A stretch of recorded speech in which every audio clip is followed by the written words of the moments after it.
Ipinasilip naman ng Mazda Pampanga sa publiko ang kanilang stylish at state-of-the-art 2017 collections sa katatapos lang na Mazda Celebrate Driving in Pampanga Year 3 show sa Angeles City. Ang ilang future car owner na pamangha sa disenyo, kalidad at reasonable price ng mga sasakyan. Yan at iba pang car trends, hatid ni Rainiel Pawid.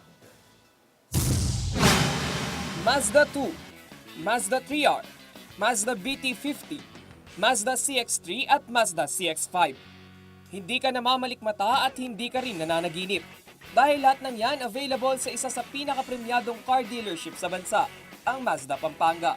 Nitong September 29 ay inilunsad ang Mazda Celebrate Driving in Pampanga Year 3 sa Marquee Mall, Angeles City. Head turners ang mga bagong modelo ng Mazda lalo na sa mga negosyante at padre de pamilya. Ang adventurous dad ng Mexico Pampanga na si John, pinaplanong bilhin ng pickup type na Mazda BT50 para isama sa isang glamping o glamorous camping ang kanyang pamilya. Yung leather seat, agad naka-leather na yung seat niya. Tapos, yung mga colors, madami siyang kakaibang colors na available. More or less, bundok yung pipiliin ko eh. Pwedeng try ko muna siya sa mga, sa yung bundok sa Zambales muna.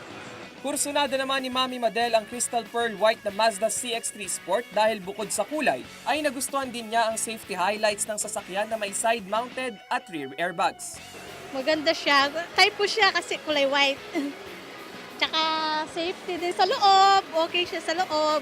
Bukod sa mura na ay may mga freebies pang naghihintay sa oras na kumuha ka ng iyong very own Mazda unit. For every reservation unit, for a minimum of 10,000,